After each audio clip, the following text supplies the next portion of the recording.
Well, it is 8 p.m. for me now, local time, but my body is in 11 p.m. So you've been doing a bit of traveling. Yeah, just got back from Sydney today, and I was there for about a week. Was that work-related? Nope, just holiday-related, family-related. Okay. Went and visited my brother who lives a few hours south of Sydney. So in the city itself for the weekend, and then the rest of the time down south with him and his family. Okay. So the family came with you then? My family came, yes. So we all had a big family get-together. Okay. Yeah, I had assumed that you were in Sydney for work reasons, and so I was wondering how your family was going to feel after you've been gone for a week and immediately get home and instead hop on a call with me instead of spending any time with them. No such concern today. Okay. And there was going to be like more of a story about today, but in the end it didn't eventuate. But I was going to have quite a jam-packed day with a whole thing between getting off the flight and starting recording, but in the end didn't eventuate, so there's nothing to tell. Was it going to be, you're just going to be arriving home a lot closer to our recording time, or what was the potential issue there? I was going to go straight from the airport to the sports stadium and watch a cricket game for 3 hours and then race home to jump onto the podcast. Okay. Yeah.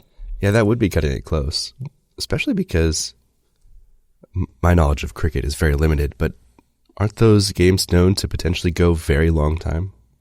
Not the format that they were playing today. No, this is very time restricted, and you actually get punished if you go over your allocated time.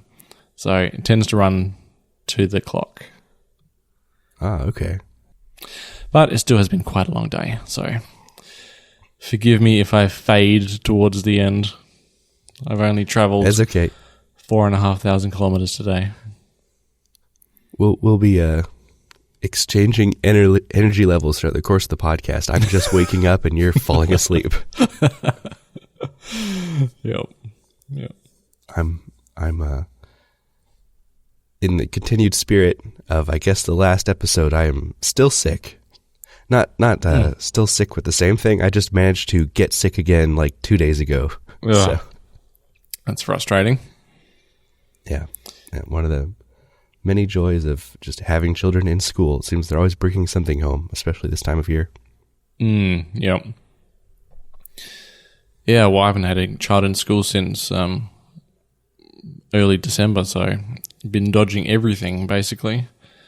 But yeah, middle of winter. Well, is it the middle of winter? More on the flip side of winter now, and it's normally the roughest time, isn't it? Oh, yeah, because your kids will be in the middle of like summer break right now, right? Yes, this is the last weekend of summer break. So we've had a good, 7 weeks of it now, coming to an end. I gotta admit, I'm a little disappointed in your reaction this morning, and even in the course of the podcast. I didn't hear anything about it. I specifically sent you a note this morning, hoping for some kind of reaction about me being creepy, because I wished you a good flight as you were at the airport in Sydney. I wasn't just at the airport, I was on the plane. Well, I assume you just opened Find My Friends to check somebody's whereabouts and you noticed I was at the airport. Nothing sinister about that. Yeah, that's basically exactly how it went. I've actually been running into a bug recently with AirTags. They have an ability to like set a specific area where you tell them not to notify you if they're left behind there. So I, set my home as like ignore. I don't need notification every time I leave my laptop at home. But for the last couple versions of iOS, that has been broken. And so I get like a dozen notifications every time I leave the house. And every time I go into the app and reset my home as one of those don't alert locations. I don't even know what it's called. But anyway, so that had just happened. I had just opened the Find My app to again set my home, hoping that it would permanently stay set. And just in that like preview list of people and things, like it has like your name and then just like the text location of where you're at. Mm-hmm. And it had something in New South Wales. I'm like, why is James all the way in New South Wales? So I tapped into it, and sure enough, yeah, you were at the airport. Mm-hmm. So I sent you a message. Yes, no, I didn't find it creepy at all, actually. I was quite delighted that you'd noticed where I was. Probably because it was somewhere unique, somewhere I am not normally at. Right. So okay, yeah. So you were under the impression that I constantly watch where you are. Well, I know you're not setting alerts, because nowadays people get alerts when you set alerts. So, right, yeah, I have to do it the old-fashioned way. I just always have an iPad screen pulled up, and it's like tracing your dot throughout the day. Something I've often wondered is if I just leave like the Find My app running on my Mac all the time, is it constantly hitting everyone in my Find My network's phones and devices to find out where they are? Because surely that would eventually be a battery drain. I don't know if you just have like the list up if it does that. But I know like once I tapped into your name last night, it had like the vague light gray, this is approximately where you are. And then it like dialed into a green flashing dot. It said live view of your location. Mm-hmm. So it definitely seemed like it was constantly pinging you when I was down to just you. Huh, okay. Now, here's another thing I wondered. Well, the green dot I thought was when your phone was connected to like CarPlay specifically, and not connected to CarPlay, but the green dot was when you were navigating, because your phone was already doing like a constant GPS poll. So it always had your instantaneous location. But, I wasn't sitting on the airplane doing like navigate to Perth. So that's interesting that I was a green dot. Yeah, it must be some sort of hyper polling of my location. Actually, you know what? I was in the Maps app because I was like tracking which runways and stuff which taxiways we were going down. So it could have been because I was already using the GPS at that time that it didn't need to do any like extra GPS work just to get that for you. It already had it. And so it was like, all right, here's a green dot now. Oh, that'd be a very clever bit of engineering. It's kind of like, almost free data to send to you. It's not using the battery any more than it already was. I believe it. I do too now. All right, we have a new theory. Let's never check it. Right. I just have to send you this thing. It's very minor, but I found it funny. Okay. I've just sent you a screenshot from the release notes from Monterey 12.6.3, which is just a security release. But you send it. This vulnerability in the weather app, just read who the reporter was and tell me if you find it funny, or am I just overtired? Oh my goodness. Okay. Washich Regula? Is that? Mm-hmm. Keep going. Is of securing an anonymous researcher.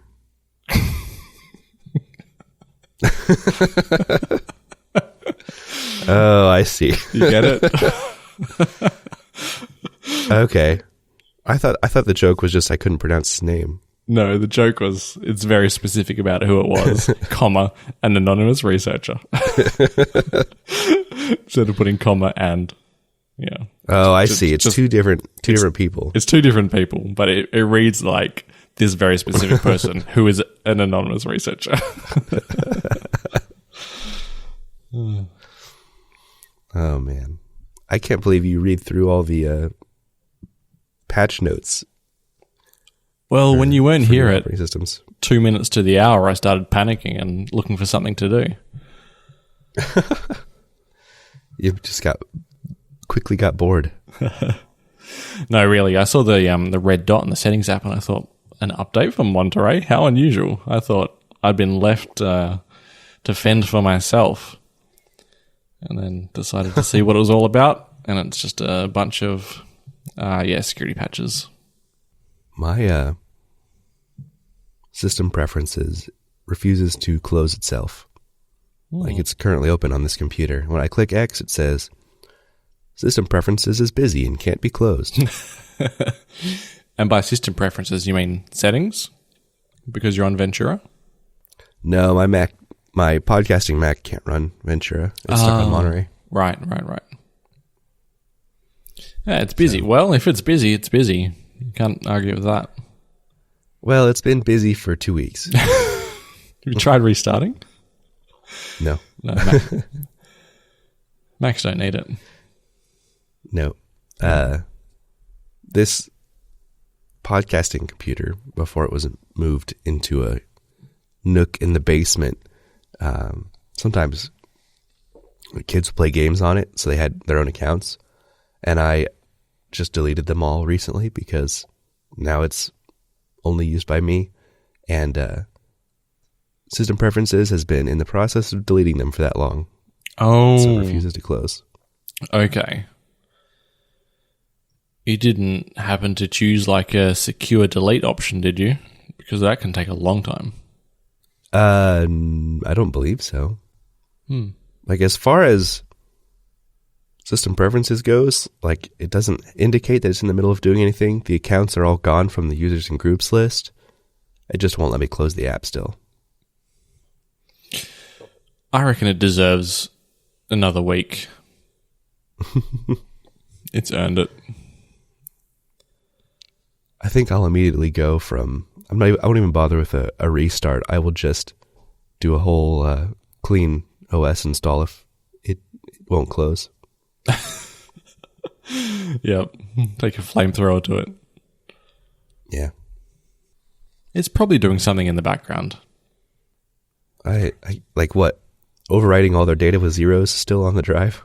Oh, yeah, maybe it got to a really deep folder structure and it's recursively going through every folder and deleting everything. Really as far as I know, they never had anything on their accounts except like some Apple Arcade games they played, but I don't know, maybe they did start clicking on a bunch of stuff. I'll look forward to follow up and show 1, 2, 3 on the topic of system preferences. We spoke about Apple's modem division last show, did we not? Mm-hmm. And not long after that, news started popping up. The first thing that came up was reports from Ming-Chi Kuo and Bloomberg about the timeline is like Apple designed 5G chip in 2024, not 2023.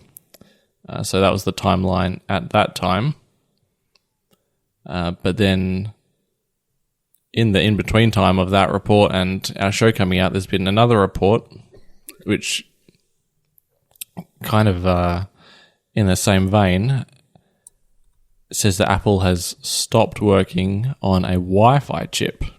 So apparently they were working on a Wi-Fi chip to replace Broadcom's chips. And that their wireless chip was actually going to be like 5G, Wi-Fi, and Bluetooth all in one.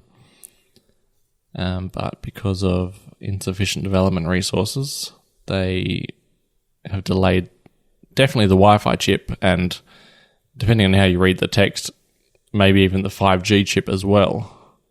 It has definitely been a struggle for them, but I am happy that they're going the route of delaying these chips versus shipping a potentially subpar modem or networking chip. Mm-hmm. The switch to Intel modems in the iPhone 7 gave me at least a noticeable decrease in cellular connectivity, and I know my mom experienced something similar with her iPhone 7. So I would much rather Apple take as much time as they need to get this right versus having another repeat of that. And apparently the resources, the insufficient resources, because so many people have been pulled to work on 3 nanometer system on chips. So it seems like the stuff that's doing well already is a higher priority than future stuff that will benefit us. And I don't necessarily know that it will benefit us in any tangible way, right? It's mostly just to benefit Apple so they don't have to buy chips from other people. Yeah, I mean, we could see benefits, especially if it's like an all-in-one chip that does all 3 radios. Well, there are other radios, but the 3 main ones. Battery life is the main thing that jumps to mind. Yeah, there's some potentials there. I wonder, besides just spreading their silicon team thin across all the chips they work on, I wonder if there also is a lot of just inherent issues with working on modems, trying to sidestep or re-engineer aspects of modems that Qualcomm has like very heavily patented.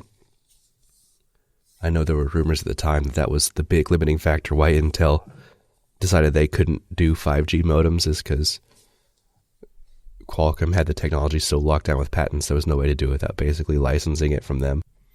Well, I think this topic will be on the back burner for another 12 months or so. Right, yeah. We'll still be talking about this whenever we come back in a year or 2. One of my favorite features of macOS is the ability to scroll on the non-active window. Oh, it's so good, yeah. But I just accidentally, my mouse hovered over Audacity, which I used to record, and I accidentally swiped with 2 fingers, and it scrolled on my my volume level control, and it turned it all the way down. But it was the playback volume, so it shouldn't have affected anything with my recording. All fine then, yeah. Yeah. While on the topic, when you install macOS, right-click is disabled by default. Have you ever tried just leaving it disabled and operating like that? And control clicking whenever I needed to, or what? Yeah, control clicking or any of the other methods of accessing the context menus and stuff, like menu bar and the ... buttons and all that. I have not. I've always just enabled right-clicking. What about you? Well, when I set up my MacBook again, what was that, last show? Maybe the one before? I thought, I'm just going to try and leave defaults as defaults just to see what it's like. And actually, the right-click is something I've left disabled. Really? Yeah. The Magic Mouse is very occasionally annoying to right-click on, like it'll accidentally do a right-click when I'm left-clicking or vice versa. Very occasionally. So it's, I don't know, it just feels nice to have the certainty about what's happening when I'm doing the control click. Feels a bit old school, feels a bit classic. Yeah, it's certainly classic. Feels like maybe someone intended it to be like this at one point in time. I feel like I could probably get by without the right-click menu. I don't right-click a lot in general. I use keyboard shortcuts for most things I would access from the context menu. With the exception of I do scan a lot of documents to my computer, and so I'm very in the habit of right-clicking and then going to import from iPhone.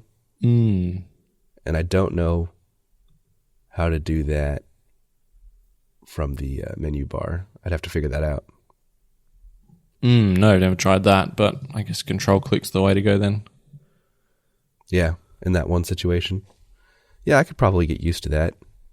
But I've been enabling right click on my Mac for, the entire time I've run Mac, so it'd take a while to get used to it for sure. Yeah. You should give it a go. All right. You've convinced me. Yeah, do it. Oh, my other problem is that on this Mac, my podcast Mac, I just use Magic Trackpad because I can click silently for the podcast. But my main computer that I use, I have a Logitech MX Master 3, which has a physical right-click button on it. That's probably part of the reason why I'm doing this, is that not having an actual right-click button on the Magic Mouse makes it that much less enjoyable to right-click. I bet if I was using a regular multi-button mouse, I wouldn't feel quite the same way. So yeah, I don't even know if you can turn it off for mice that have the physical button. No, probably not. But yeah. Well, anyway, good morning. Good morning. We actually got some new stuff since the last show. Some actual news. New products and everything. Yeah. Hopefully some things that you've purchased. No. I haven't purchased anything. You failed me then. Certainly been tempted to purchase things. Mm-hmm. Mac Mini hot on the list. So the Mac Mini got the M2 like we thought it would. Mm-hmm. In January, can you believe? Did not think it would come that early. Right. I almost could have bought the M1 and still been within the return window, I think, and then she got the M2. But that would have been a bit of a gamble. But it also got the M2 Pro, which is even better. Right, yeah. I think if we didn't have confirmation in the past that someone at Apple listens to our podcast, this is it. This is it. Because we released an episode about you saying that you just need to give up and buy a Mac Mini, and then like a week later, they released a new one for you. Hello, Apple Product Manager. An anonymous Apple Product Manager whose name is... We'll just say that it's Punya. Okay.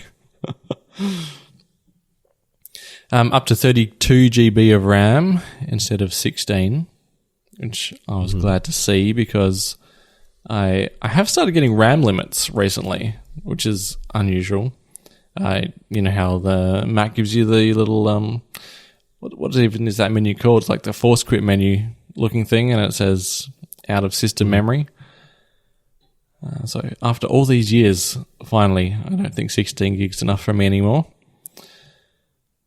8 terabytes of storage as a cap, but you will pay through the nose for that. That's quite an extreme amount of money to spec it up to 8 terabytes. Right. The entry level price though is pretty cheap, $5.99 US. If you were to pick up a Mac Mini, would you go for the Pro, or do you think that you'd just get an M2 chip? I don't think anything I would do would really benefit from a Pro. Lightroom's just such a piece of crap app that right. I think as long as it's got fast storage, it's basically operating as fast as it can. Like even like graphics acceleration is still so primitive in Lightroom. So I think an M2 would be fine for me. It needs RAM and it needs fast storage, but processor wise and graphics wise, it operates on pretty slow stuff and fast stuff at about the same rate. Okay. Well, then you could get into a new Mac for fairly cheap. It certainly could. Mm-hmm. You could just part out your PC and use the money. That's actually what I'm going to do. Are you actually going to do it? Yes. That's right. currently the plan in front of me. Well, I'm excited for you. Me too. Just make sure you get more than the base storage so that you have the faster SSDs. Yeah, definitely. So the base storage is just the single chip, so it doesn't operate in parallel. Mm-hmm. You need the 512 to get parallel access to the storage.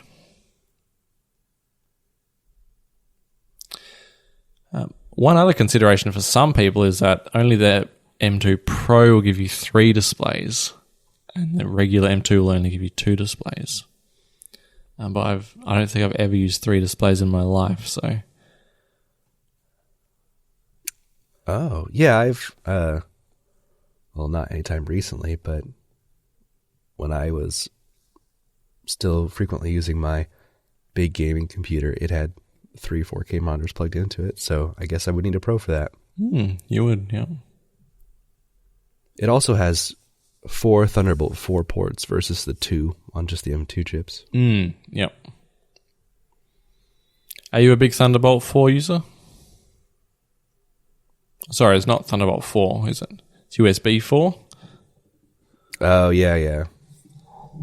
Am I a big user? Not really. I think the only actual Thunderbolt accessories I have is well, I think my dock is even USB-C. So I just have my monitor that plugs in the Thunderbolt, and that's it. And that's probably just using DisplayPort. Yeah, whatever the LG Ultrafine uses. I like the idea of Thunderbolt, though. In the hypothetical situation where I spend the money on some nice Thunderbolt external drives. USB 3 is just so fast. Right. It's hard to justify the extra cost for Thunderbolt drives. Surprisingly, on the tech spec page, Apple lists them as Thunderbolt 4 ports. Okay. But I think Thunderbolt 4 and USB 4 mean the same thing. So. Okay. Despite being a Pro computer now, I suppose, with an M2 Pro, it didn't get an SD card slot. Disappointing, but had to save something for the studio, I guess. Right. Yep. I'm not as bothered by... I'm not a photographer, so I guess I'm not bothered at all, but like the concept of a desktop computer not having an SD card slot doesn't seem like a big deal. You can always have a accessory for that, and it's not like you have to haul it around anywhere. Yes, yeah, and I do have one now. I think I bought one for the PC. Yeah. I guess just for the tidiness of it more than anything.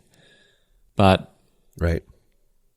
It is kind of nice, I guess, to have it as an accessory because it means you can upgrade it. So when we get SDXC2 or whatever in a few years, or when all the cameras change to SD Express, or you just get a new accessory instead of a whole new computer. All right.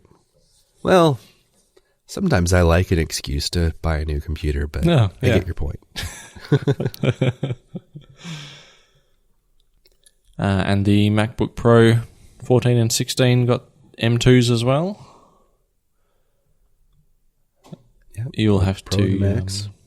Carry the torch on this one because I don't think I read anything about the updates to those computers besides the headline. So, surprisingly, I did not watch the release video until this morning. My alarm went off at 5:30, and maybe that was probably why I hopped on the call right at 6 o'clock today. I woke up, I'm like, there was a keynote video for these new computers. I should watch this before the podcast, so I turned it on at 2x this morning as I was waking up. Yeah, so the new MacBook Pros have the M2 Pro and the M2 Max. Their ports both got a bump. The HDMI port is HDMI 2.1 now, so it can support an 8K display or a 4K display at like 240 hertz or some crazy refresh rate. The RAM limit has been increased all the way up to 96 gigabytes of RAM on a laptop. That seems crazy to me. Mm-hmm.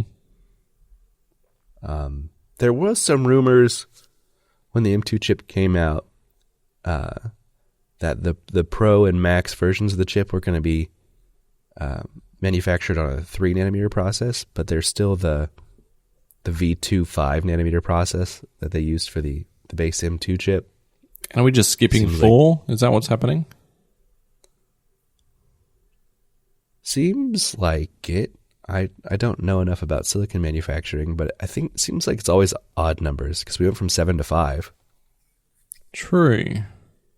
So it seems like the M3 chip will probably be the debut of the 3 nanometer process. Well, the name lines up. That's right, yeah. It's all deliberate. And I don't know that anything else really changed. It's mostly just a spec bump. I mean, it's impressive improvement. It's like 20 to 30% faster and, basically across the board, which I think is good for a year-to-year update. But there's nothing, mind-blowing or game-changing between these two computers. There is a new benchmark spec, the longest battery life in a MacBook Pro ever. Oh, yeah, by 1 more hour. 1 more hour. That's all you need. I think that probably comes from the fact that the M2 line has more efficiency cores. So that probably just means more things can run on the efficiency cores and they don't have to tap into those high-performance cores as often. So that's how they can wring out just a little bit extra juice from those batteries. And that's the extent of it. Yeah, that's the extent of it. Oh, the MagSafe cable is color matched now. There was complaints a year ago that you got the same color MagSafe cable no matter what, but now you have its own color. Awful. Well, I'm glad they made that change. Yeah, worth a new computer right there. Mm-hmm. Tempted to buy anything yourself? I'm still so happy with my M1 MacBook Pro. I don't think I'm necessarily in the market for a new computer anytime soon. I think if I did buy a computer, it wouldn't be because of performance. It would just be because I would want the bigger display. I'd say 95% of the time my laptop is on a desk plugged into a monitor. Mm-hmm. And I use my laptop as a secondary display. So for that reason, I might go to the 16-inch just so I have a bigger display on my desk. Mm-hmm. But I'm not necessarily going to spend $3,000 for a 3-inch bigger screen. No, don't think so. Also released, Back from the Dead, the full-sized HomePod. I don't think anyone saw that coming. I certainly didn't. I definitely didn't see it coming when it did, and I really thought it would have come with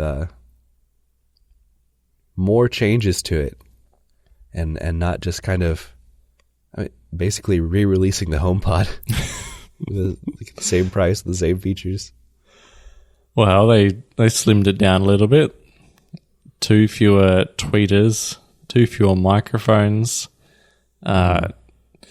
a little bit of money off the RRP, but not really off the street price. So yeah, it's been slimmed down. I am anxious to hear how it compares to the original HomePod as far as like sound quality goes. If the loss of those tweeters and microphones end up costing it in audio quality or what. I'd be surprised if they made a change that would affect it like that, because they have quite a few years now to refine the design. Unless this was like a last minute thing, like, oh crap, we need a big HomePod in the market. What are we doing? Quick, make this cheaper somehow. You 2 people make this cheaper, and they just pulled a few things out. Look, the cost of goods is now less. not likely to have happened. It's more likely that they spent quite a while, and that this is going to sound as good as good or better than the original HomePod. Right. But it does have a bit of competition because apparently the old HomePod now sounds a lot better. Have you seen these? Just to change the topic very slightly, but since the 16.3 software update was released for the original HomePod, people think it sounds a lot better than it did even on 16.2. I also just saw that this morning. Yeah, some comments on, I think it was on Mastodon, actually, people were talking about it. I saw it, and I sat down with my HomePod, caressed it, and then played some music, which I was quite familiar with. And I thought it sounded really good, but I wouldn't put money on it having sounded better. I think maybe it sounded better, but it's audio, you know? It's really hard to say one way or another. It wasn't night and day. And you just have a single HomePod, right? That's just a single HomePod, yep. I think specifically what changed in 16.3 that was inspiring these comments, either because of legitimate change or just placebo effect, was they rewrote the Dolby Atmos engine, which I think does come into play even with a single HomePod, but I think really shines when you've got a stereo pair. So it might be easier to notice in those kind of environments. Yeah, probably would. So you're telling me I have to go and find an old HomePod to buy now because I can't stereo pair the old HomePod and the new HomePod. Right. Which I think is fair enough, but also slightly frustrating. I can't imagine trying to calibrate audio between those two different speakers, right? Exactly. Sure. Yeah, it's just couldn't get up to their standards to do it that way, so it got to be the exact same speakers paired together. I bet they also didn't try that hard either. Right. Yeah, it's a lot like a Stage Manager on the iPad. It's like, well, it's just impossible to run on the old ones. Yeah. Yeah. Unless enough people get angry about it. Right.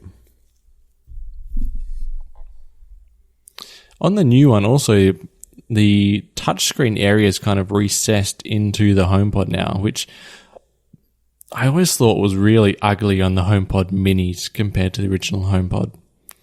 I'll have to wait until I see in person, though, for like a bigger sized recessed panel. But I wouldn't be surprised if I found that quite ugly. Also, along with that, the screen is edge to edge now. It's not just a small area in the middle that lights up. The whole touch surface lights up. There must be something more they can do with that little screen. Oh yeah, they could put like a whole OLED display there, and it could show temperature, humidity, small bits, weather information or anything. Sure, they could even move that down to like the side of the HomePod, so you could face to the room, so you could see it when you're not standing right over it. They could make it a little bigger, like a mini iPad, and that's honestly the product I was expecting. I was surprised to see this released. I am happy they released it, though, because I think at least one of my HomePods are not long for this world. One of them has started to get that very annoying, semi-frequent popping noise. It just every 30 minutes it makes a pop, which I think is related to a bad capacitor or something that they just all have, and they're all on a timer.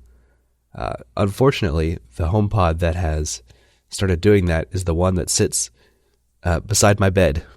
So I hear it all night. Just switch it with like the outside HomePod. The outside HomePod? Yeah, I've got one that just stays on my porch to survive the elements. Mm-hmm. I've got one, as you know. So yeah, that one will definitely be replaced. In fact, well, I had a lot of kind of surprise expenses pop up in the last week that pushed me away from ordering HomePod immediately. But I did go back to Apple's website yesterday because I thought I actually had the thought that I just need to buy one before the podcast because there's going to be an expectation of the listeners that David's already bought a HomePod, so I just have to do that. Yeah. And you let us all down. Well, I went to the website and they're back ordered, so I can't get my instant gratification of buying it and know it'll be here in a couple days. So I decided to wait and see maybe if I can pick one up in the store when they come out next week. I'm very surprised to hear they're back ordered because surely they made these like 3 years ago and they've just been in a warehouse stockpiled since then. Well, I will say only the black ones are back ordered. The white ones you can still get on launch day. Which I currently have a white one in my bedroom, and I would probably switch it for another white one if I was just planning on going the route of buying a replacement for that. But my intentions are that I would replace the stereo pair of HomePods that are in my living room and paired to my Apple TV, and then those presumably still good HomePods would trickle down. So one would go into my bedroom to replace the one that's starting to go out in my bedroom, and then my bedroom HomePod would get downgraded to like a basement or garage HomePod. It's like a waterfall of HomePods. Right. But the ones in my living room are black, and they match the rest of the furniture and accessories around it. So I kind of want to keep those black. You've got to plan your HomePod purchases like 2, 3, 4 years out at this point. Because of the trickle down or what? Yeah, because of the trickle down. You can't have like, a white one where a black one should be in 7 years. I mean, my HomePods are color matched. Like I have almost every color of the Mini, and they go in corresponding rooms that match. Yeah. So, yeah, you're right. I do need to be planning ahead. You do. Well, the new one should be fairly future-proof because it's running an S7 instead of an A8, an ancient A8. Right, from the iPhone 6. Amazing. Amazing that it's still getting software updates. Right, yeah. Yeah. I mean, despite having such a newer and faster chip, there's no like feature difference between the old HomePod and the new one. Besides the things limited by hardware differences like the Thread radio and stuff. There's no like you get this because you have a faster processor. They're the same device. I mean, you get the temperature and humidity thing, but yeah, it's not really.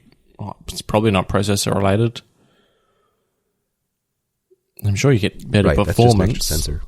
But right, I have to say that unlike what I read online, I don't even see a difference in performance between the HomePod and the HomePod Mini.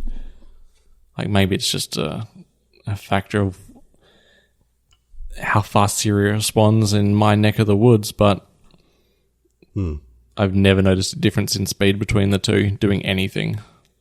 Any sort of timer or music or reminders or messages.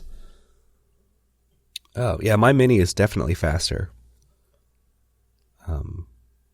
I've got the big-sized HomePod, like in the master bedroom, and I've got a Mini, in my bathroom.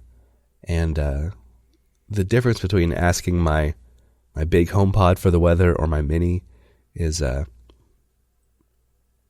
mean, maybe it's a little bit faster. The real difference is half the time my HomePod says, like, wait a minute, working on that. But every single time I ask the Mini for something, it always answers me. Okay. I do have a problem, though, with the temperature and humidity sensor. Okay. Because one of my HomePods is outside, so it's messing up all my measurements. Like, I've got a widget on my phone's home screen now that says your like home temperature is 24 degrees Celsius, but that's actually an average of inside and outside now, so that's no good. Oh, is there no way to exclude a sensor from that calculation? Not that I've found.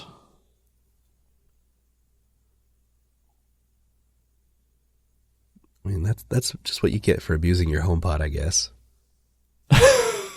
Like, it's undercover. No, I'll tell you that I'm maybe in a similar boat. Not that I ever really keep track of. Well, maybe this will be an issue.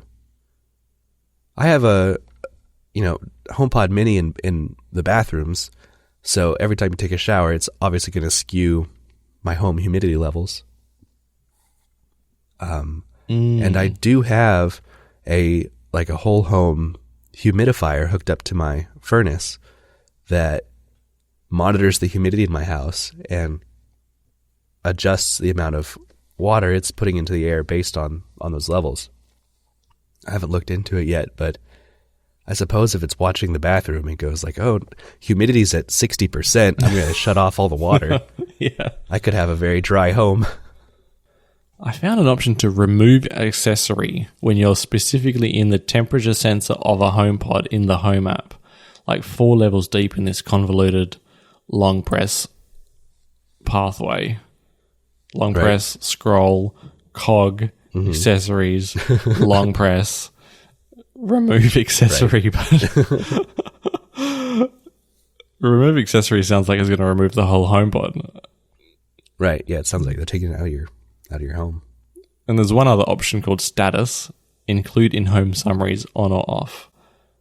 But then you go back to the previous screen and the status is still active. So I'll have to experiment. You could do minor surgery and just like clip the wire for that sensor so that it doesn't throw off your readings.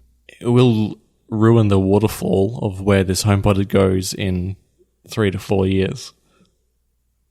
Right, yeah, you gotta be planning ahead for these things. Yeah, I can't just go snipping wires. What if it wants babies? Well, sometimes it's better to be safe than sorry. Accidents can happen, James. Maybe since it's outside, I should wrap it in plastic or latex. There you go. Humidity goes through the roof. How different is it in direct sunlight? Because No. Okay. It's like in a room with only 2 walls, basically. Oh, okay. Yeah, I think I know the area you're talking about from your YouTube videos. Really? Yeah, I think it was probably like the 12 mini camera comparison. You were like, oh no, I'm not even in that house anymore. You've moved since then. That's right. I've moved, yeah. Yeah, there was like some area in your backyard with like a brick wall or something. But yeah, you've moved. So I'll just have to go to Street View of your house to find it. Hopefully you don't get a view out the back from Street View. One other minor thing I wanted to mention with 16.3 specifically is that spoken audio has been improved, the output of spoken audio, so it should be clearer. And I think I mentioned this to you before, but one of my dream uses of the HomePod before it existed, or when it was announced, I suppose, before I had it, was to just walk around the house and be able to listen to a podcast. But it seemed like I had to have the audio at such a ridiculous volume to be able to make out what they were saying. And then, after a few years, that reduced bass setting kind of helped, but it was still never clear enough. There was always something weird about listening to spoken audio. The HomePod definitely wasn't tuned for it, so I never really used it for that.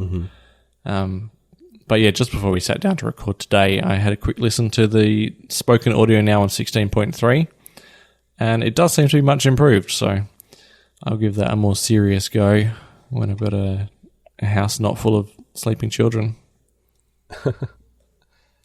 I must just be very used to it, because that is basically my only use for all my HomePods, is exactly what you said. I have like a podcast playing on every single one, so I can walk throughout the house and hear it. Yeah, wow. That and speakers for my TV, that's basically what I use my HomePods for. Mm-hmm. So it's all spoken audio. And I must did you just be used notice to it then. any difference on 16.3? No, nothing. Well, I don't know that I've played a podcast, because 16.3 just came out like this week. So I don't know that I've actually tried it since then. So I'll have to give it a listen and report back. But I haven't noticed anything yet as far as like listening to the TV or anything goes. Okay. I had great fun updating my HomePods from Sydney, getting the temperature. Oh, yeah, all the way from there. From 4,000 Ks away. So that also gives you the, well, at least your Mini would get it, the ability to let you know if your house is on fire. That's true, yeah. So the big old HomePod doesn't have that, does it? But the big new one and the Minis can sense...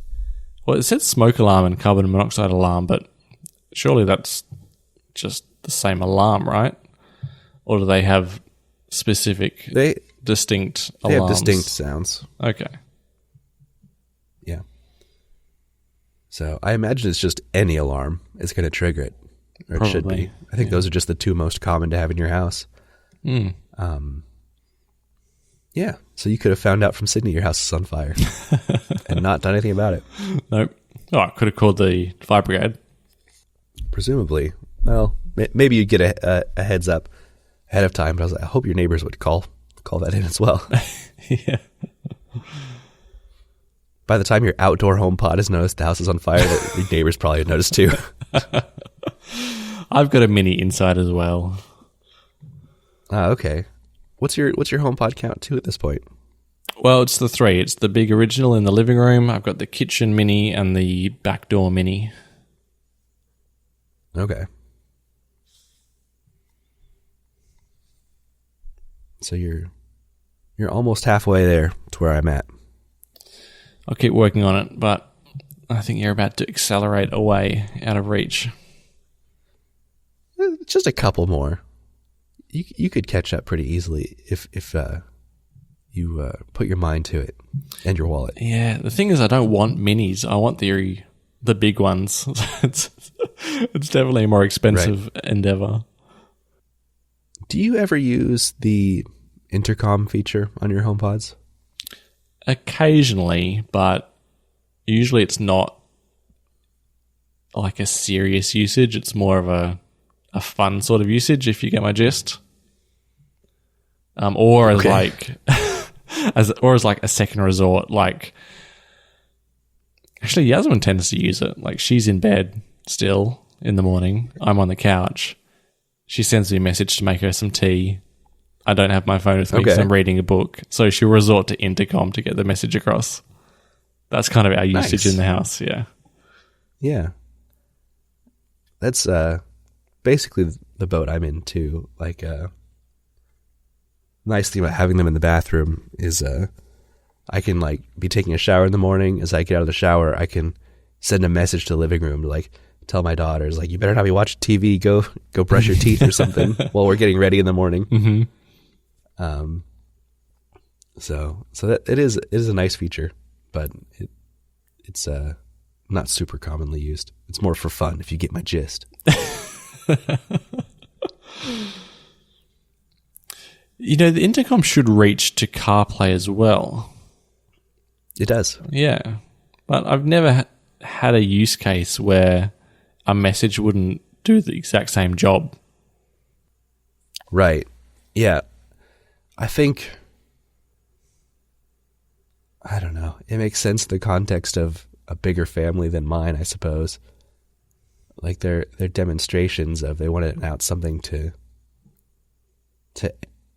Well, even in the demonstrations, there's always the person in the car making an announcement to like the HomePods in the house. Like, I'm on my way home with pizza or something like that. Yeah, actually, that so I guess if you just want to communicate with a lot of people at once. It may even work better than a message. Because there's no chance of getting a dictation wrong or anything like that. Or the recipient wrong. Yeah.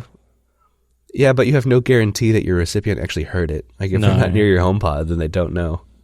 Well, there's not really anywhere in my house now that's not near a HomePod, so... Right, although, you know what... Not a problem for us, but... A frequent problem with intercom is not hearing what it said and no way to repeat it, as far as I know. Oh, yeah, I don't think there is a way to repeat. There is, like, I don't know if it's based on your family, like your iCloud family, or if it's like who you've added to your home specifically. But you can have intercom messages delivered to people's devices as well. Yeah, I've seen that. So I don't have anyone to send intercom messages to, so I haven't been able to test it, but maybe there's a way to replay them on device. Yeah, I haven't seen it. I'll have to play around there. Yeah. So I didn't get a HomePod, but I did get some other toys for my house recently. One thing I picked up a couple weeks ago is the LG UHD AI Thin Q, which is just a television, but it's a TV with HomeKit built in. Okay.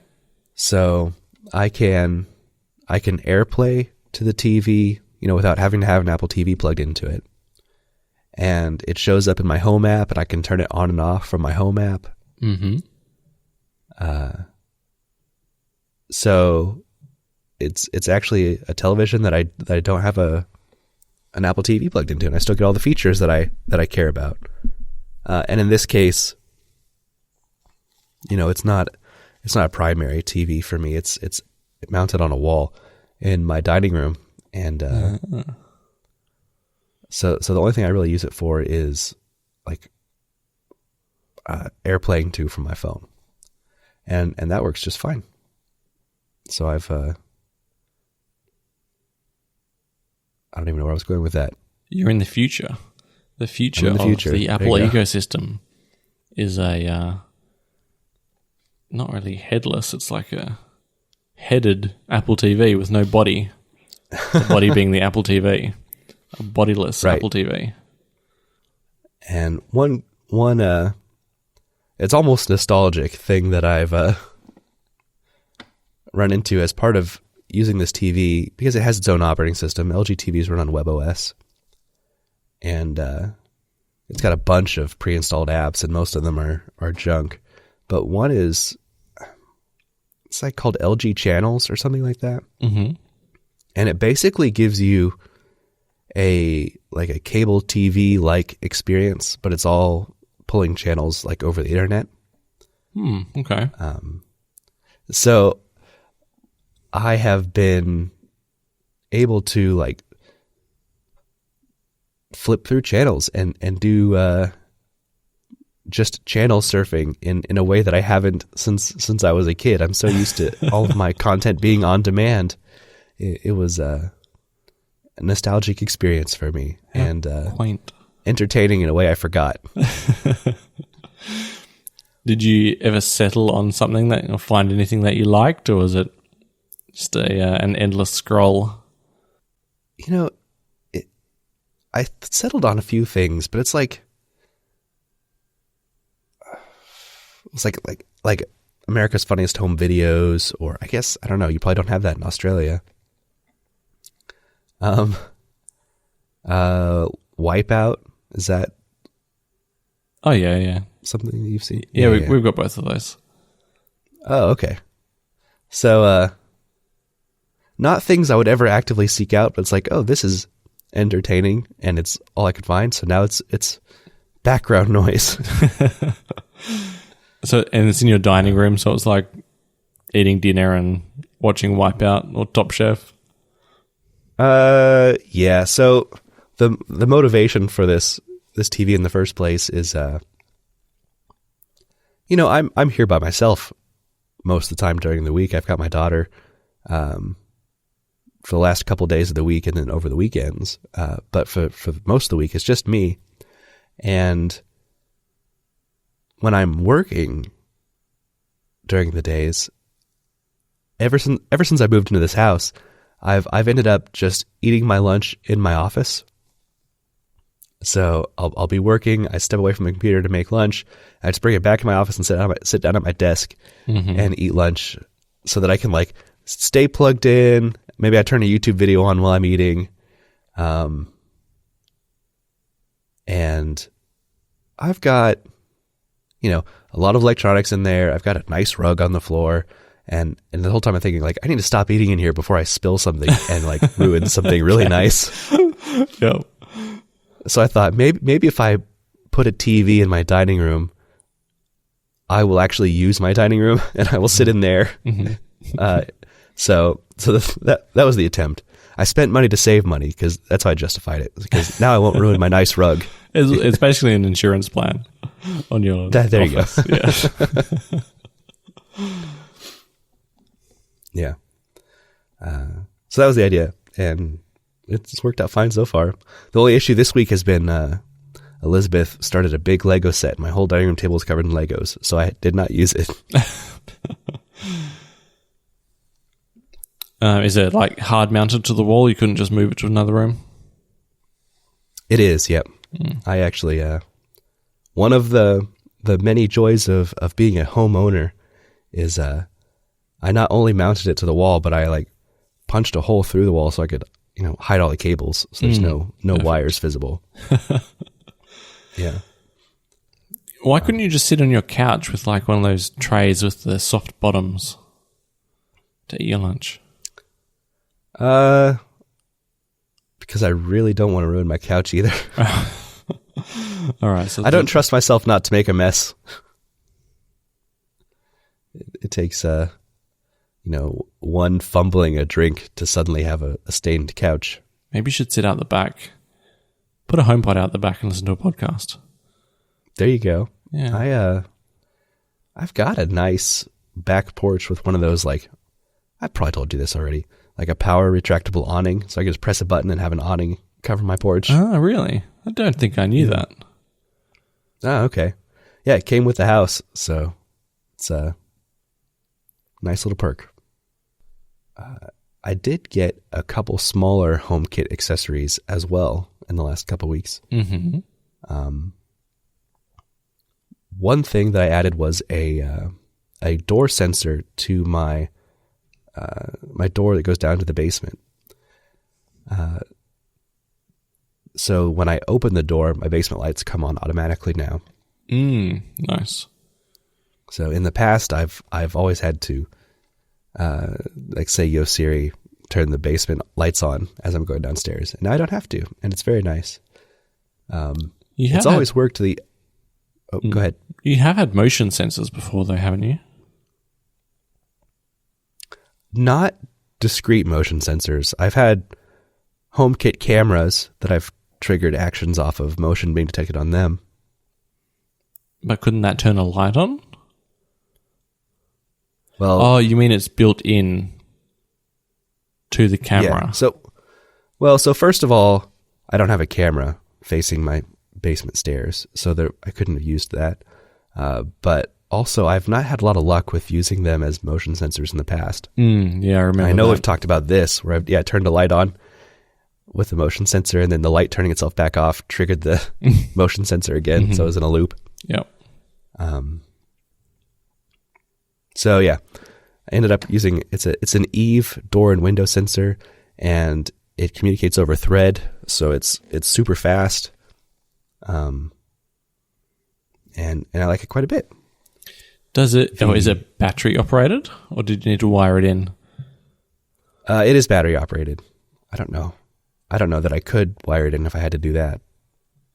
Well, anything's possible in the United States when it comes to dodgy home wiring. Yeah, exactly. I did all my wiring. I guess my doorbell is nearby there, so maybe I could run power from the doorbell if I had to. I don't know. Anyway, I did get a motion sensor, though. That is another HomeKit accessory I picked up. And I put it under my nightstand in my bedroom. I was getting mice. I was getting not mice. I was getting tired of, like, if I had to get up to use the restroom in the middle of the night, like walking to the bathroom with my hand out in front of me to like make sure that I don't hit the dresser. Mm-hmm. So now it just comes on automatically. Exactly. As I stand up out of bed, the bathroom light comes on its own now. Perfect. See, when you have a foundation of smart things, I don't think I've said this before, you can just keep building on it and building on it and building on it. And suddenly your life is incredibly convenient. Right. Yeah. When you already have things like I have, wow, what's it called? Anyway, smart lights in general. When I have a smart light in my bathroom, yeah, it's easy just to buy a sensor to add on to that automation. And it had to be placed very strategically, though, so that just any motion wouldn't turn on the light in the middle of the night. So that's why it's tucked all the way like under my nightstand, so that it's like only my feet hitting the ground will trigger it, basically. Yeah.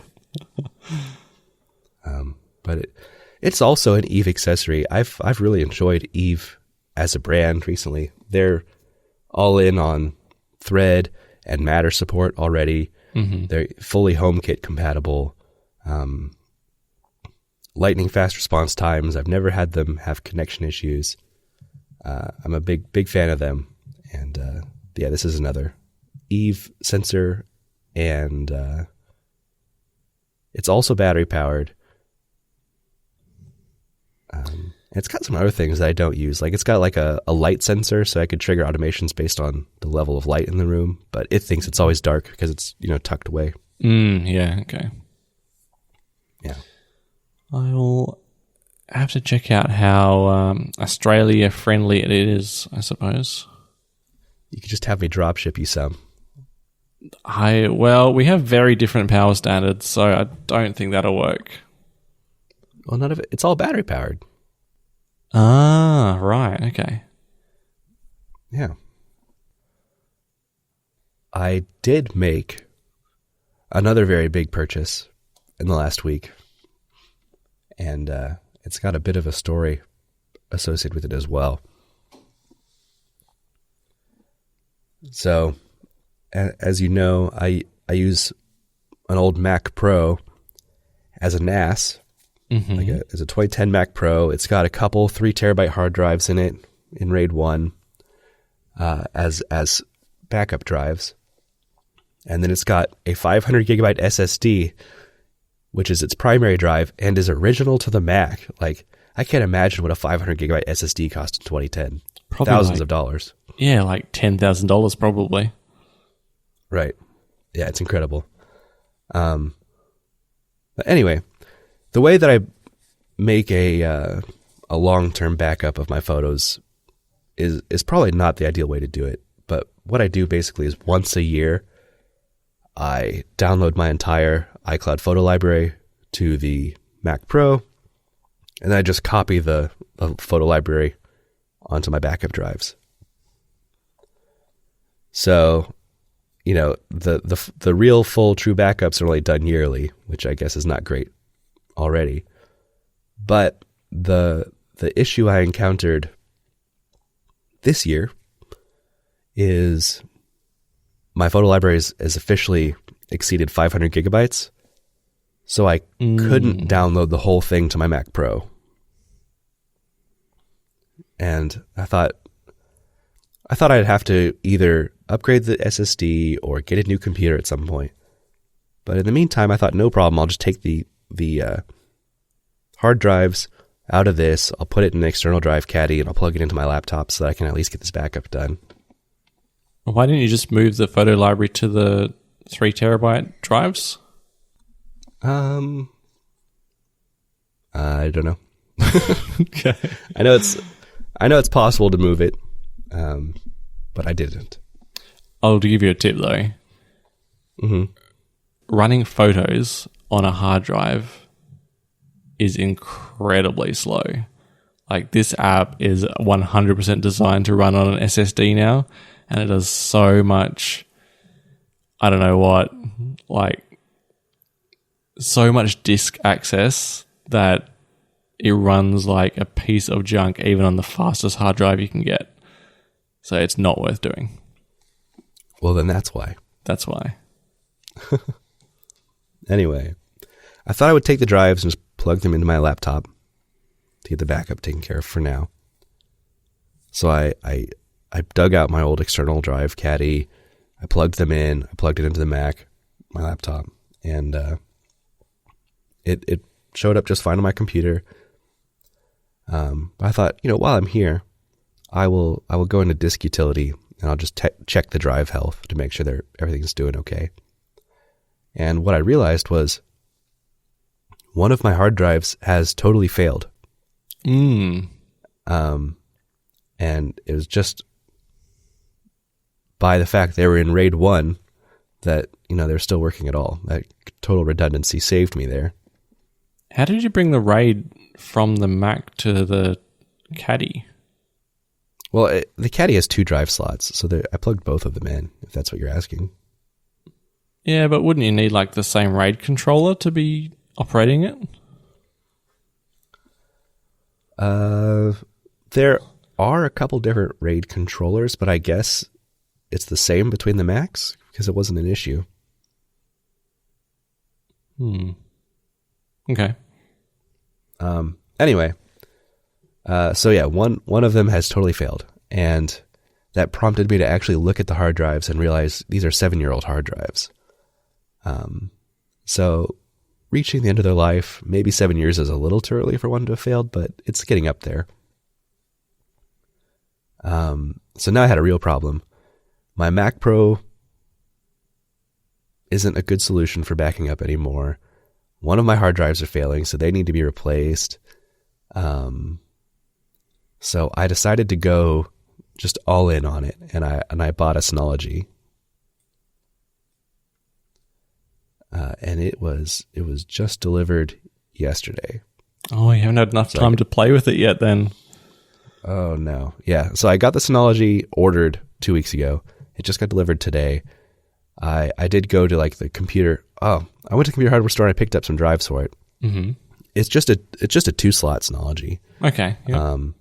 So I got a couple 4 terabyte drives that I'm going to put in there to run in basically RAID 1. It's whatever Synology's version is. It's SHR or something, hybrid RAID, whatever they call it, but it still has full redundancy. Mm-hmm. I bought an M2 SSD, 500 gigabytes to plug into it to use as like a fast access cache. So what? So the NAS itself has 2 drive slots and a NVMe slot? There's 2 hard drive slots and 2 M2 slots. Oh, cool. Yeah. So I bought that. I bought the M2 for cache, and I ordered a RAM upgrade from Amazon. I just ordered an 8 gigabyte RAM stick because the NAS itself has 2 gigs. I bought an 8 gigabyte RAM stick, and Amazon sent me, for the price of my 8 gigabyte stick, a 16 gigabyte stick. Nice. Which, well, yeah, in any other situation would be nice, but this NAS doesn't support 16 gigabyte sticks. So I thought I'd just give it a try. Anyway, when it came yesterday, and I plugged it in, and it refused to turn on. So I had to take it out, and I had to order another 8 gigabyte stick from Amazon. Damn. Did you try cutting it in half? No? Okay. I mean, there is probably... I could just desolder a couple of the memory chips on it, potentially. Anyway, so I'm just running on 2 gigs for now. But I did get it connected and set up, and it wanted to run some kind of like preliminary health check on the drives just to make sure all the sectors are good. but running that check across 8 terabytes took 7 hours, and that was yesterday evening. So it completed the check overnight, but I haven't actually got to move anything onto it yet.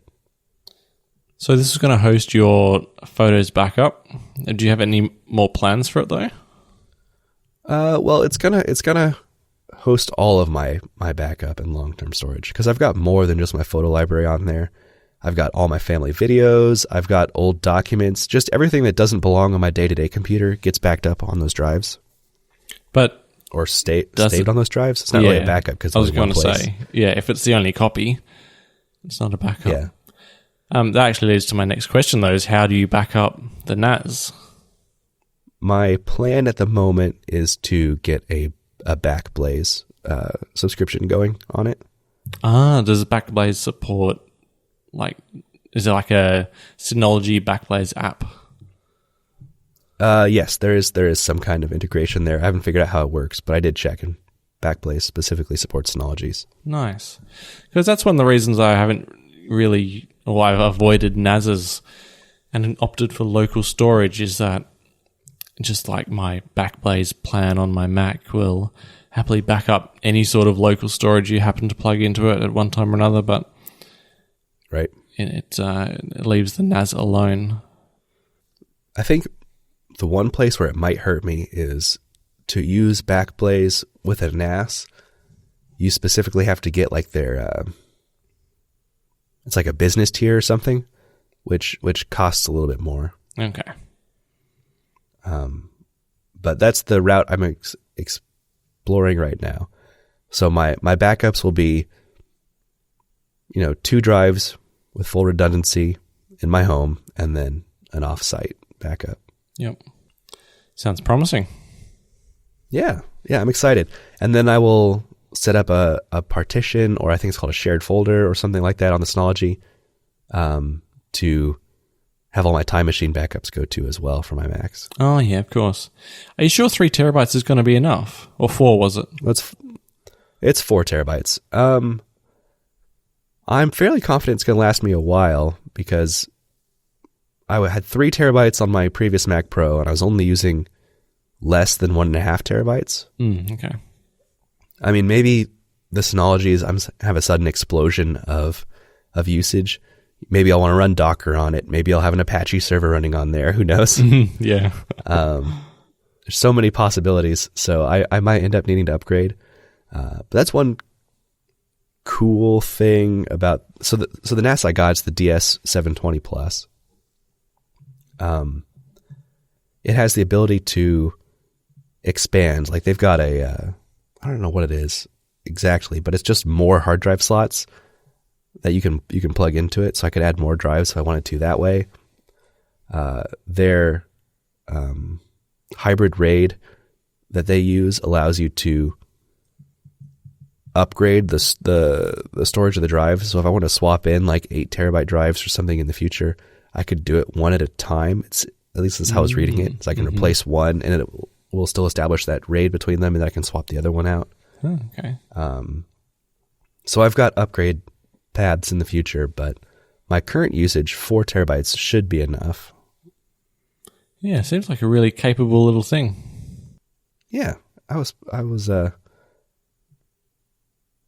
It's the most middle of the road thing I could do. That like the 720 is like kind of last generation, because I think 723 is the newest one, but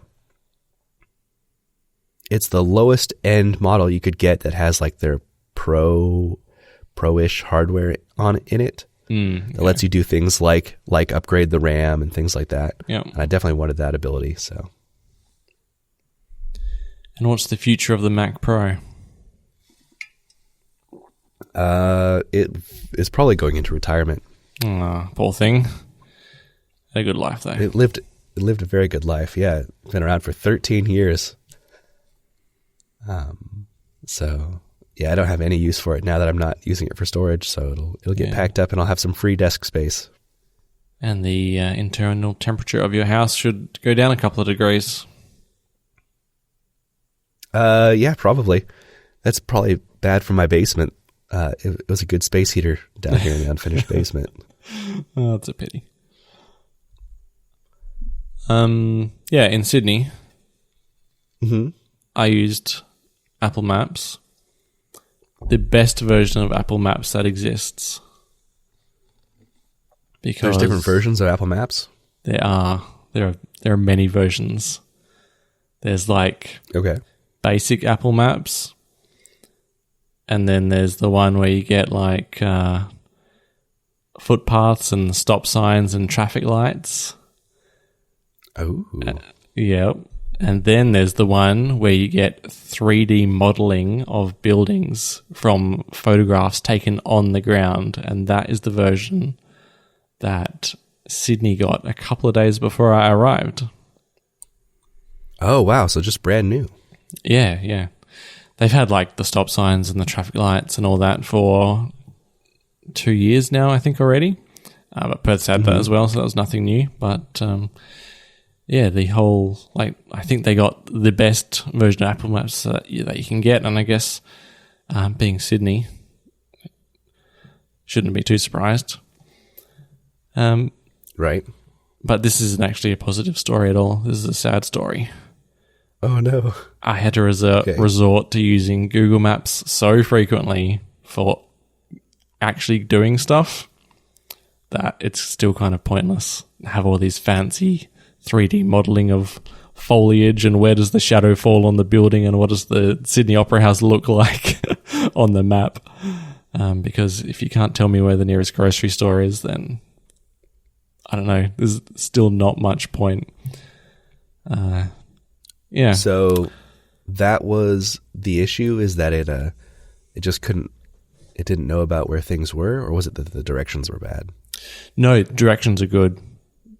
If you have an address, then I always found directions are good, and I always used Apple Maps for directions. But I'm pretty sure I've harped on about this before. It's just the business listings. That's what lets Apple Maps down. Because like I walk down this street and I know there's a grocery store there, so I just need to like find it and find the hours and then navigate there or something basic like that. And you're like, okay, I don't know what it's called. Show me the grocery stores in this area. And Apple Maps will be like, there's one like 3, 4, 5 Ks down the road. How's that for you? Clearly has no idea. And then Google Maps is like, oh yeah, there's like, here it is in 2 seconds. And just that on repeat every day kind of, it makes you not want to use Apple Maps, even though every other aspect of it is perfectly adequate and up to task. But business listings are just really lackluster and probably years behind Google Maps at the moment. Right. Hopefully that will be getting better soon. It was just earlier this month that Apple released that tool for letting business owners like manage their listings themselves.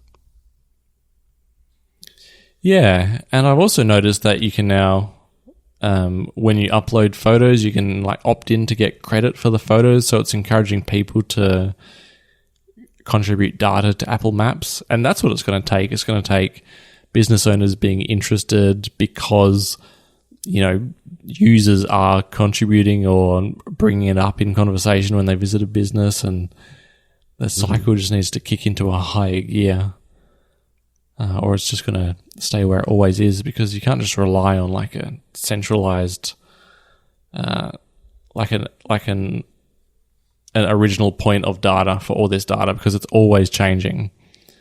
Right. Yeah. So that was my experience on holidays.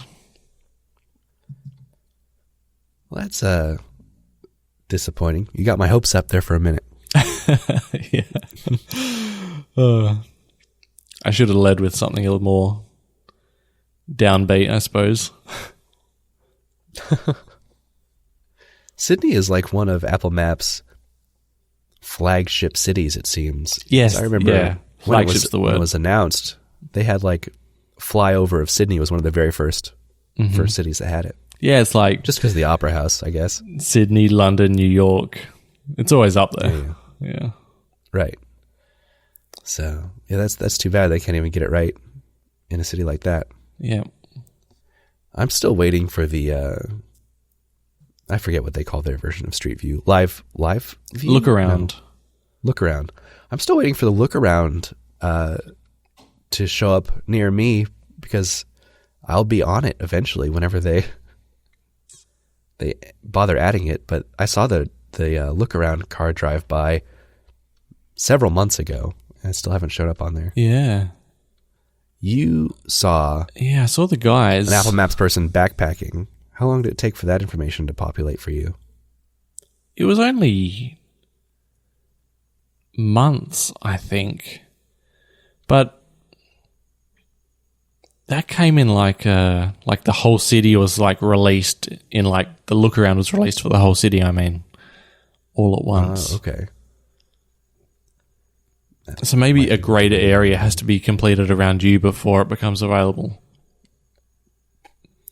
They probably don't do it quite as incrementally as Google, who's kind of done step one a decade ago. Right. Yeah. It's one thing if all the street views aren't entirely up to date. It's another one if you go a block and suddenly there's no street view anymore. Yeah. So, yeah, they got to get them all done, I guess. That makes sense. The whole of North America is pending before we can see. Yep. It's not even going to be that exciting. It's just me in my car. It's not like my Google Street View where I'm standing on my front porch. Oh, yeah. All right. All right. That's that. I guess so. I am James VDM on Reddit and Mastodon.social. And I'm Jellywoot on Reddit and D3 Codes on mass.to. Is that how you say it? Or is that just a different thing?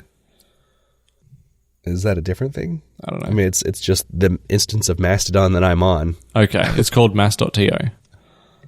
Yeah, that's the domain for it. Yeah. Okay. And the show notes are at reddit.com/r/bluebubblepod. I feel like I need to move instances just so we don't have to have this conversation every time. It's come up before, hasn't it? It's confusing. I made the mistake of moving to Mastodon too soon before like anyone else did, and everyone kind of like decided together that they were going to be on Mastodon.social. Too soon? What are you talking about? I was on Mastodon.social about 3 years ago. Okay. How about too soon for me then? Before I did my research, I just opened the app and it's like, pick an instance, and Mastodon.social was not one of them. Mass.to was recommended, and it was like the one that had the most people on it. So I was like, this seems like a good one, and I chose it. Speaking of apps, it also seemed. Sorry, go ahead. Speaking of apps, have you tried Ivory? Yeah, I've been on the test flight for Ivory for a while. Oh, cool. Have you already told me that? I don't know if we've talked about it or not. Okay. I was on the test flight. I did get it and subscribe to it when it came out on the App Store, though, just because they're hurting pretty bad. So with the whole Twitter API shut down, so I wanted to make sure to continue backing them in some way. Yeah. Okay. I always get the business wrong. That's the Icon Factory, right? That does that. Tapbots, isn't it? Or is that the same thing? Yeah, probably. No, they're different. These are the things that I always get confused. It's Tapbots. Tapbots makes Tweetbot and Ivory. That's right. I always confuse them with the Icon Factory, who I think makes Twitterific or something. I don't know. Right.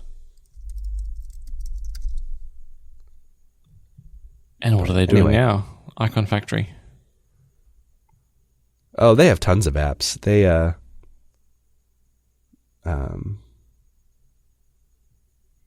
don't know what to say. They make a note-taking app and a drawing app for the iPad, and some development tools and some games.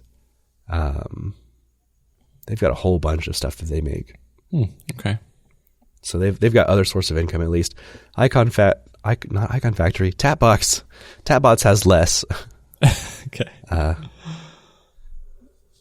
So anyway, it's been very good. I've enjoyed my Mastodon experience on Ivory, so I've continued to use it. Good.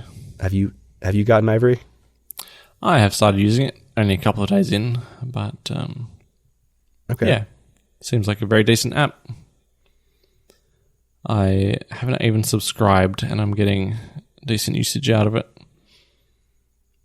Good. Yeah. I've already gotten to the point where some of the gestures in it are second nature. Like, I wasn't a Tweetbot user, so some gestures like swiping to the left to go into like the comments view was new to me initially. There you go. Nice. Thank you for that. Oh, yeah. But I'm so used to it now that I've started accidentally doing it on Apollo, and Apollo doesn't work that way. It swipes forward, doesn't it, in Apollo? I think it depends on what view you're on. I definitely triggered an action I didn't mean to by doing it, but I don't remember what it was. It bookmarks it or something. It saves it. Okay. So if you swipe on a post specifically. Yeah. So it's taken a little bit of getting used to. I think I'm only just scratching the surface. So did you do anything good on holiday? Yeah. So the Lunar New Year started on the day I got in Sydney. So that's Sydney has a pretty big Chinatown. A lot of people from that area. So that was pretty fun. Went to a cricket game and saw a fairly memorable score from one of the top Australian players who was free from the Australian team at the time and playing for the local team. That's good. Yeah. Caught up with some ex-colleagues and caught the ferry around the harbour. That was like the day and a half we had in Sydney itself, and then after that went down south to visit my brother. Just did more family-oriented stuff with him. He's in a nice, more or less coastal town, so lots of trips to the beach, and he's got a little almost 2-year-old daughter, roughly the same, well, a little younger than my kids, but they all did cousin-y things together. Cousin-y things. Okay. What? Sounds like fun. Yeah. Why are you laughing? I just don't know what cousin-y things are. Like play with soft toys and run around chasing each other, screaming and all that sort of stuff. Cousin-y things. Yeah. My daughter was learning about the Lunar or Chinese New Year at school. I guess they've been doing like a lot on like Chinese culture this last week. Either I think it probably is because it lined up with the New Year. Yeah. But she was really excited about it, and she came over the other day and said, we have to have a celebration for the Chinese New Year. We got to do something. So we had to go get party supplies, and she picked out a bunch of red and yellow balloons and candies for the house. And she knew all about, I don't even remember now, about how the red in the flag is for luck or wisdom, and the gold is the other one. I don't remember anymore. But she was telling me all about that as she was picking things out, and then we had to go out and get Chinese food, and so we had our own little Lunar New Year here as well. Very cute. Is that your first celebration of it? Yeah, I'd say so. It's not something that I've ever done anything specifically for in the past. Yeah, me neither. Any excuse for a party? Yeah, that's basically it, I think.